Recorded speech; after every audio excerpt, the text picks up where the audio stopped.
कैसा था? Golden colour का। गीत कहाँ रहता था? हाँ, नहीं देखी हो? देखी हो? कितना देखी हो? 1 2 10 100 कितना देखी हो? सामने से नहीं देखे हैं, फोटो में देखी है। बेटे, ये गीत फोटो में देखी है, आप देखे होंगे? आप भी नहीं देखे हैं? आपकी उम्र कितनी हुई? उड़ते हुए देखे हैं, एकाध ठो कहीं। आप सब गीत तो देखे हैं, देखे हैं? आप गार्जियन गीत देखे हैं? झुंड के झुंड देखे हैं कि एकाध को देखे हैं? झुंड के झुंड देखे हैं ना? यस। मुझे वो दिन याद है, हेलो, मुझे वो दिन याद है जब मैं गांव में स्कूटर लेके घुसता था। वो साल था 85-86। रोड के किनारे कोई डेड बॉडी जानवर पड़ा रहता था, तो गीत इतना होता था कि उस गीत के भीड़ की बीच से स्कूटर निकालना पड़ता था। ये सुनो, लेकिन आज आपकी उम्र कितनी हो रही है? 30 साल इनकी उम्र हो रही है और इन्होंने गीत नहीं देखा है। वो गीत कहां गया मालूम है? हेलो, वो गीत कहां गया?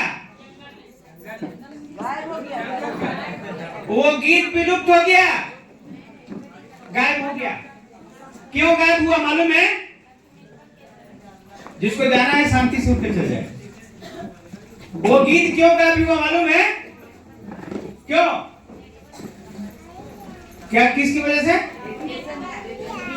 नो, सूरज की डायरेक्ट अल्ट्रावायलेट किरणें आ रही हैं, जिस वजह से स्किन कैंसर तेजी से बढ़ते जा रहा है, और पॉल्यूशन की वजह से। और गीत का प्रजनन क्षेत्र, विचरण क्षेत्र कहां था? ऊंचाई पे। यानी गीत जो है स्किन कैंसर से और पॉल्यूशन की वजह से उसकी प्रजनन शक्ति नष्ट हो गई और गीत विलुप्त हो गया। तो आप जरा बता दीजिए कि वो छोटा सा जीव जब गायब हो गया, तो आज दिन पर दिन पॉल्यूशन और बहुत बढ़ रहा है कि कम हो रहा है? सूरज की डायरेक्ट किरणें, अल्ट्रावायलेट किरणें ओजोन की परत में छेद हो चुका है, पता है लोगों को? तो और बढ़ रहा है कि कम हो रहा है? तो जब वो गीत विलुप्त हो सकता है, तो हम इंसान भी विलुप्त हो सकते हैं, नहीं हो सकते हैं? हो सकते हैं। कोई बात नहीं है, उठो आप, कुर्सी उठाओ, तो कुर्सी उठाओ ना, बताते हैं। यहाँ बैठो। जब वो गीत विलुप्त हो सकता है, तो आने वाले कल में हम विलुप्त हो सकते हैं कि नहीं हो सकते? यस और नो? वही माँ, वही दादी, 10 बच्चे भी होते थे तो घर के आंगन में कि हॉस्पिटल में? घर के आंगन में। लेकिन आज पहला बच्चा होगा तो कहां होगा? और 100 में 80 बच्चे कोई ना कोई बीमारी लेके आ रहे हैं कि स्मार्ट आ रहे हैं। और उस 100 में 80% बच्चे पेट चीर के कि नॉर्मल? वही दादी, वही माँ, वही चावल, वही रोटी, वही दाल। यस और नो?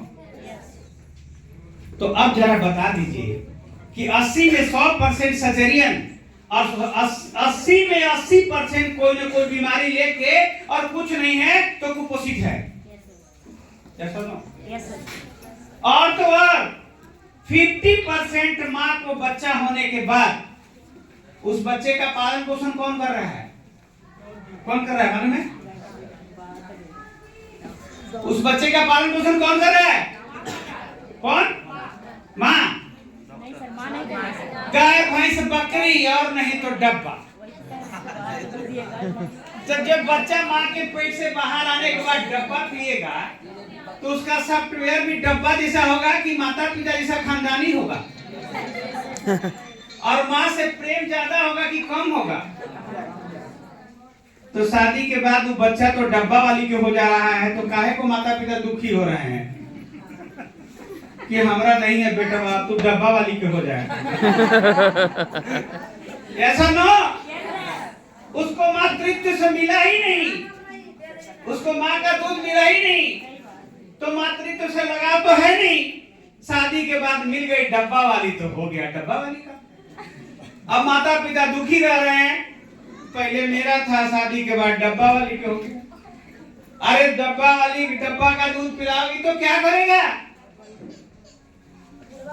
लेकिन मैं आपको वादा करता हूं, आप नेट पे जाइए, सैकड़ों साइंटिस्टों का स्टेटमेंट मिलेगा। अभी पूरे विश्व में देख रहे हैं कहीं कहीं युद्ध छिड़ा हुआ है, और रिसेंट अभी आपके देश में भी प्रवेश कर चुका है।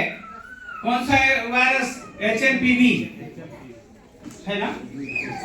तो मैं आपको विश्वास दिला देता हूं कि बमबारी की रेडिएशन से और कोरोना और HMV जैसा वायरस के दादा से भी बचा सकता है तो गेनोडर्मा बचा सकता है।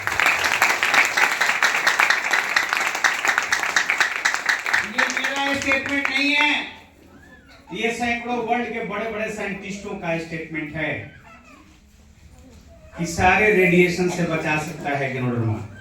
और कोरोना में आप लोगों ने देखा होगा, एक मैसेज भी मिला था किसी को कि कोविड में डिएक्शन वाला कोई लीडर एक्सपायर कर गया कोविड से?